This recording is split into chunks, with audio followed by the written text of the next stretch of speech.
ਤੇ ਰਾਜ ਬਰਾੜ ਦਾ ਗਾਣਾ ਇੱਕ ਬੜਾ ਮਕਬੂਲ ਹੋਇਆ ਸੀ, ਨਿੱਤ ਰੰਗ ਬਦਲਦੇ ਮੇਰੇ ਜੇਠ ਦੀਆਂ ਦਸਤਾਰਾਂ ਦੇ। ਇੱਕ ਰੰਗ ਹੋਰ ਬਦਲਿਆ ਪੰਜਾਬ ਕਾਂਗਰਸ ਦੀ ਵਜ਼ਾਰਤ ਦੇ 6ਵੇਂ ਮੰਤਰੀ ਦਾ। 6ਵਾਂ ਮੰਤਰੀ ਹੈ ਜਿਹਦਾ ਪਹਿਲਾਂ ਪੱਗ ਦਾ ਰੰਗ ਨੀਲਾ ਸੀ, ਪੰਥਕ ਰੰਗ ਹੈ। ਫਿਰ ਨੀਲੇ ਤੋਂ ਇਨਕਲਾਬੀ ਰੰਗ ਹੋ ਗਿਆ, ਜਿਹੜਾ ਇਨਕਲਾਬੀ ਪਹਿਨਦੇ ਆ। ਫਿਰ ਬਸੰਤੀ ਹੋ ਗਿਆ ਕਾਂਗਰਸ ਵਾਲਾ। ਹੁਣ ਦੱਸਦੇ ਆ ਭਗਵਾਂ ਹੋ ਗਿਆ। ਮਨਪ੍ਰੀਤ ਬਾਦਲ ਭਾਜਪਾ 'ਚ ਚਲੇ ਗਏ, ਕੀ ਕਹੋਗੇ? ਮਨਪ੍ਰੀਤ ਬਾਦਲ ਆਪਣੀ ਕੋਈ ਵੀ ਗੱਲਬਾਤ ਨਾ ਜੀ ਸ਼ੇਅਰ ਨਾਲ ਸ਼ੁਰੂ ਕਰਦੇ ਆ। ਹਾਂਜੀ ਜ਼ਿਆਦਾਤਰ ਉਹ ਸ਼ੇਅਰ ਨਾਲ ਸ਼ੁਰੂ ਕਰਦੇ ਆ, ਪਰ ਕੱਲ ਸ਼ੇਅਰ ਤੋਂ ਸ਼ੇਰ ਤੇ ਆ ਗਏ। ਜੀ ਕਹਿੰਦੇ ਜੀ ਅਮਿਤ ਸ਼ਾਹ ਮੈਨੂੰ ਸ਼ੇਰ ਦਿਖਦਾ, ਕਹਿੰਦੇ ਬਹੁਤ ਘੱਟ ਮੈਨੂੰ ਸ਼ੇਰ ਮਿਲੇ ਨੇ ਜ਼ਿੰਦਗੀ 'ਚ। ਕਹਿੰਦਾ ਅਮਿਤ ਸ਼ਾਹ ਮੈਨੂੰ ਸ਼ੇਰ ਮਿਲਿਆ ਜਿਹੜਾ ਪੰਜਾਬ ਦੀ ਤਕਦੀਰ ਬਦਲਣਾ ਚਾਹੁੰਦਾ। ਜੀ ਜੀ ਸੋ ਇੰਨਾ ਮੋਹ ਜਾਗ ਗਿਆ। ਮਨਪ੍ਰੀਤ ਬਾਦਲ ਪੰਜਾਬ ਕਾਂਗਰਸ ਚੋਂ ਜਾਂ ਪੰਜਾਬ ਕਾਂਗਰਸ ਦੇ ਵੱਡੇ ਲੀਡਰ ਜੇਕਰ ਦੇਖੀਏ ਤਾਂ 6ਵੇਂ ਮੰਤਰੀ, ਜਿਵੇਂ ਤੁਸੀਂ ਕਿਹਾ। ਜੀ ਜੀ ਜੇਕਰ ਵੱਡੇ ਲੀਡਰ ਦੇਖਣਾ ਹੋਵੇ ਤਾਂ ਪੰਜਾਬ ਦੇ ਕੈਪਟਨ ਅਮਰਿੰਦਰ ਸਿੰਘ ਮੁੱਖ ਮੰਤਰੀ ਰਹੇ। ਜੇ ਵੱਡੇ ਲੀਡਰ ਦੇਖਣਾ ਹੋਵੇ ਸੁਨੀਲ ਜਾਖੜ, ਉਹ ਤੋਂ ਬਾਅਦ ਮਨਪ੍ਰੀਤ ਬਾਦਲ। ਤੇ ਜੇਕਰ ਮੰਤਰੀਆਂ ਦੇ ਹਵਾਲੇ ਨਾਲ ਦੇਖਣਾ ਹੋਵੇ ਤਾਂ ਤੁਸੀਂ ਦੇਖੋ ਕਿ ਰਣ ਸੋਢੀ, ਗੁਰਮੀਤ ਸੋਢੀ ਹੋਰੀ ਹੈ ਨਾ। ਫਿਰ ਜੇ ਦੇਖਣਾ ਬਲਵੀਰ ਸਿੱਧੂ, ਰਾਜਕੁਮਾਰ ਵੇਰਕਾ, ਕਾਂਗੜ, ਫਤਿਹ ਜੰਗ ਬਾਜਵਾ ਉਸ ਲਾਈਨ 'ਚ ਵੀ ਖੜੇ ਨਜ਼ਰ ਆਉਂਦੇ ਨੇ।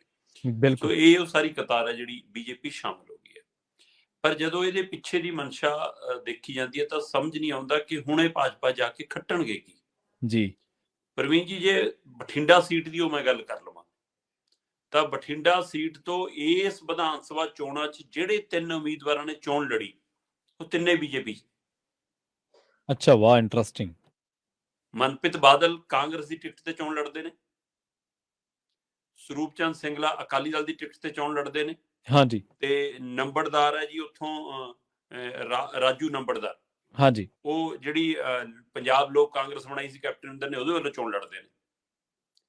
ਤੇ ਸਿੰਗਲਾ, ਸਰੂਪ ਚੰਦ ਸਿੰਗਲਾ ਹੈ ਨਾ, ਤੇ ਨੰਬਰਦਾਰ ਰਾਜੂ ਨੰਬਰਦਾਰ ਤੇ ਮਨਪ੍ਰੀਤ ਬਾਦਲ, ਤਿੰਨੇ ਹਾਰ ਜਾਂਦੇ ਨੇ। ਠੀਕ ਹੈ, ਤੇ ਤਿੰਨੇ ਅੱਜ ਬੀਜੇਪੀ 'ਚ ਨੇ। ਵਾਹ।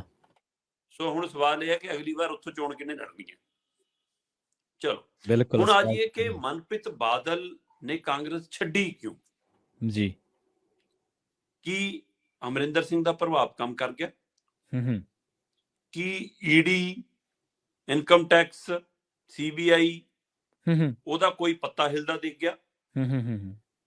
ਜਾਂ ਵਿਜੀਲੈਂਸ ਤੋਂ ਡਰ ਲੱਗਣ ਲੱਗ ਗਿਆ ਕਿ ਮਨਪ੍ਰੀਤ ਬਾਦਲ ਬੀਜੇਪੀ ਚਲੇ ਗਏ? ਜਾਂ ਇਹ ਸਿਰਫ ਰਾਜਾ ਵੜਿੰਗ ਤੇ ਮਨਪ੍ਰੀਤ ਦੀ ਲੜਾਈ ਦਾ ਨਤੀਜਾ? ਪ੍ਰਵੀਨ ਜੀ, ਤੁਹਾਡੇ ਧਿਆਨ 'ਚ ਹੋਏਗਾ ਕਿ ਜਦੋਂ ਮਨਪ੍ਰੀਤ ਬਾਦਲ ਅਕਾਲੀ ਦਲ ਚੋਂ ਕਾਂਗਰਸ ਚ ਆਉਂਦੇ, ਮਤਲਬ ਆਪਣੀ ਪੀਪੀਪੀ ਬਣਾਉਂਦੇ ਨੇ, ਤਦ ਉਹ ਪੰਜਾਬ 'ਚ ਬਦਲਾਅ ਦੀ ਗੱਲ ਕਰਦੇ ਨੇ ਕਿ ਹਾਂ ਪੰਜਾਬ 'ਚ ਇੱਕ ਨਵੀਂ ਲਹਿਰ ਦੀ, ਔਰ ਲੋਕਾਂ ਵੱਲੋਂ ਭਰਵਾਂ ਹੁੰਗਾਰਾ ਮਿਲਦਾ। ਜੇ ਦੋਏ ਟਿਕੇ ਰਹਿੰਦੇ ਤਾਂ ਸ਼ਾਇਦ ਅੱਜ ਪੀਪੀਪੀ ਪੰਜਾਬ ਦੀ ਆਮ ਆਦਮੀ ਪਾਰਟੀ ਹੁੰਦੀ, ਹੋ ਸਕਦਾ। ਪਰ ਸੱਤਾ ਦੀ ਕਾਲ ਸੀ, ਦੋਏ ਅੱਡੋ ਅੱਡ ਰਾਹਾਂ ਤੇ ਚਲੇ ਗਏ। ਭਗਵੰਤ ਮਾਨ ਅੱਡ ਰਾਹ ਤੇ ਪੈ ਗਏ, ਮਨਪ੍ਰੀਤ ਅੱਡ ਰਾਹ ਤੇ ਪੈ ਗਏ। ਕਦੇ ਭਗਵੰਤ ਮਾਨ ਮਨਪ੍ਰੀਤ ਨੂੰ ਟੀਚਰਾਂ ਕਰਦੇ ਸੀ ਕਿ ਦੇਖ ਤੂੰ ਤਾਂ ਰਹਿ ਗਿਆ, ਤੂੰ ਤਾਂ ਐਮਪੀ ਵੀ ਹਾਰ ਗਿਆ, ਮੈਂ ਐਮਪੀ ਜਿੱਤ ਗਿਆ। ਜੀ।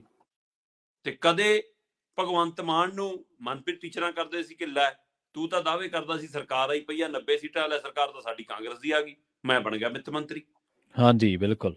ਸੋ ਅੱਜ ਫੇਰ ਬਾਰੀ ਮਿਲਦਾ ਭਗਵੰਤ ਮਾਨ ਦੀ, ਉਹ ਕਹਿੰਦਾ ਲੈ ਦੇਖ ਕਿ ਜੇ ਤੂੰ ਮੇਰੇ ਨਾਲ, ਕਿਉਂਕਿ ਭਗਵੰਤ ਮਾਨ ਨੇ ਬਹੁਤ ਜ਼ੋਰ ਲਾਇਆ ਸੀ ਮਨਪ੍ਰੀਤ ਬਾਦਲ ਨੂੰ ਆਮ ਆਦਮੀ ਪਾਰਟੀ 'ਚ ਲਿਆਉਣ ਲਈ। ਤੇ ਜੇ ਮਨਪ੍ਰੀਤ ਬਾਦਲ ਭਗਵੰਤ ਮਾਨ ਦੇ ਨਾਲ ਆਏ ਹੁੰਦੇ ਤਾਂ ਅੱਜ ਮੁੱਖ ਮੰਤਰੀ ਦਾ ਦਾਅਵੇਦਾਰ ਫਿਰ ਮਨਪ੍ਰੀਤ ਹੁੰਦੇ ਕਿ ਭਗਵੰਤ ਮਾਨ ਹੁੰਦੇ। ਸੋ ਇਸ ਲਈ ਇਹ ਕਿੰਨੀਆਂ ਚੀਜ਼ਾਂ ਨੇ ਦਬੀਆਂ ਹੋਈਆਂ ਜਿਹੜੀਆਂ ਪਿਛਲੀਆਂ ਪਰਤਾਂ ਖਰੋਲਦੀਆਂ ਨੇ ਕਿ ਸਿਰਫ ਰਾਜਨੀਤਿਕ ਲਾਲਸਾ, ਕਿ ਸਿਰਫ ਕੁਰਸੀ, ਸੱਤਾ, ਚਾਹੇ ਉਹ ਸੂਬੇ 'ਚ ਮਿਲੇ ਤੇ ਚਾਹੇ ਉਹ ਕੇਂਦਰ 'ਚ ਹੋਵੇ, ਉਹ ਸੱਤਾ ਦੇ ਨਾਲ ਰਹਿਣਾ। ਸੱਤਾ ਦੇ ਨਾਲ ਰਹਿਣ ਦੀ ਜਿਹੜੀ ਆਦਤ ਆ ਉਹ ਮਨਪ੍ਰੀਤ ਬਾਦਲ ਦੇ ਵਿੱਚ ਬਾਦਲ ਸ਼ਬਦ ਨਾਲੇ ਭਾਰੀ ਹੋ ਜਾਂਦੀ ਆ। ਠੀਕ ਹੈ।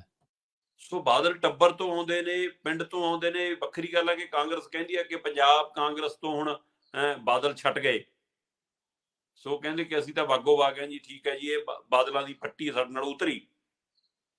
ਪਰ ਅੰਦਰੋਂ ਕਾਂਗਰਸ ਦੇ ਅੰਦਰ ਇਹ ਨਵੀਂ ਹਲਚਲ ਹੈ ਕਿ ਕੀ ਹੁਣ ਸਾਰੀ ਕਾਂਗਰਸ ਨਵੀਂ ਖੜੀ ਕਰਨੀ ਪਊਗੀ? ਰਵਾਇਤੀ ਲੀਡਰ ਤਾਂ ਗਏ।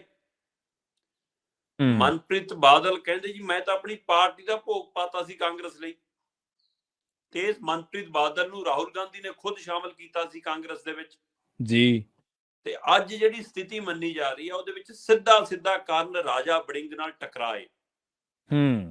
ਤੇ ਰਾਜਾ ਵੜਿੰਗ ਮਤਲਬ ਕਿ ਜਦੋਂ ਐਮਪੀ ਦੀ ਚੋਣ ਹਾਰਦੇ ਨੇ ਤਦ ਉਹ ਕਹਿੰਦੇ ਨੇ ਕਿ ਇਹਦੇ ਕਾਰਨ ਹੈ, ਜਦੋਂ ਮਨਪ੍ਰੀਤ ਬਾਦਲ ਹਾਰਦੇ ਨੇ ਕਹਿੰਦੇ ਇਹਦੇ ਕਾਰਨ ਹੈ। ਸੋ ਦੋ ਇੱਕ ਦੂਜੇ ਨੂੰ ਦੋਸ਼ੀ ਮੰਨਦੇ ਰਹੇ ਨੇ।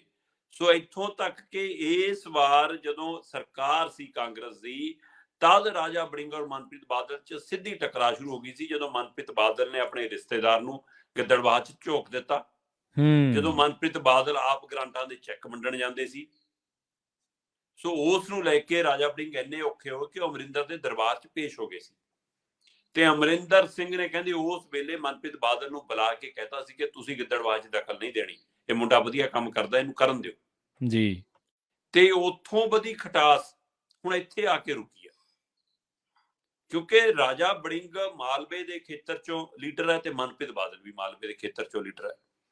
ਤੇ ਇਸ ਮੌਕੇ ਮਨਪ੍ਰੀਤ ਬਾਦਲ ਨੂੰ ਲੱਗਦਾ ਕਿ ਮੈਂ ਤਜਰਬਾ ਵੀ ਵੱਧ ਸੀ, ਉਮਰ ਵੀ ਵੱਧ ਸੀ, ਮੇਰੇ ਕੋਲ ਸਮਝ ਵੀ ਵੱਧ ਸੀ, ਬਾਦਲ ਵਰਗਾ ਨਾਂ ਵੀ ਸੀ, ਕੱਦ 'ਚ ਵੀ ਮੈਂ ਰਾਜਾ ਵੜਿੰਗ ਤੋਂ ਘੱਟ ਨਹੀਂ ਵੱਧੇ ਆ, ਸੋ ਇਸ ਲਈ ਮੈਨੂੰ ਪ੍ਰਧਾਨ ਕਿਉਂ ਨਹੀਂ ਬਣਾਇਆ।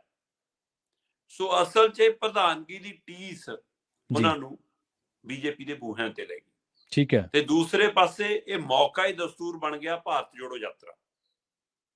ਚੰਦ ਦਿਨ ਪਹਿਲਾਂ ਹੀ ਮਤਲਬ 2 ਦਿਨ ਪਹਿਲਾਂ ਹੀ ਰਾਹੁਲ ਗਾਂਧੀ ਕਹਿੰਦੇ ਨੇ ਕਿ ਪੰਜਾਬ ਕਾਂਗਰਸ 'ਚ ਕੋਈ ਫੁੱਟ ਨਹੀਂ ਹੈਗੀ, ਸਾਰਾ ਕੁਝ ਠੀਕ ਹੈ।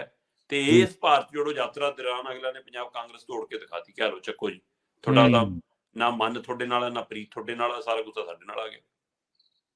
ਸੋ ਮਨਪ੍ਰੀਤ ਨੂੰ ਉੱਧਰ ਲੈ ਗਏ। ਸੋ ਹੁਣ ਇੱਥੇ ਕੀ ਮਨਪ੍ਰੀਤ ਕਿਸੇ ਭੂਮਿਕਾ ਚ ਆਉਣਗੇ? ਕੀ ਮਨਪ੍ਰੀਤ ਕੈਪਟਨ ਅਮਰਿੰਦਰ, ਸੁਨੀਲ ਜਾਖੜ, ਬਲਵੀਰ ਸਿੱਧੂ, ਫਤਿਹ ਜੰਗ ਬਾਜਵਾ, ਰਾਜਕੁਮਾਰ ਵੇਰਕਾ, ਸੋਢੀ ਉਹਨਾਂ ਤੋਂ ਬਾਅਦ ਲਾਈਨ 'ਚ ਖੜੇ ਨਜ਼ਰ ਆਉਣਗੇ, ਜਾਂ ਉਹਨਾਂ ਨੂੰ VIP ਲਾਈਨ 'ਚੋਂ ਲੰਘਾ ਕੇ ਮੂਹਰੇ ਬਰਾਬਰ ਖੜਾਉਣਾ ਜਾਂ ਉਹ ਤੋਂ ਵੀ ਅੱਗੇ ਲਾਉਣਾ? ਇਹ ਵੀ ਇੱਕ ਸਵਾਲ ਹੈ।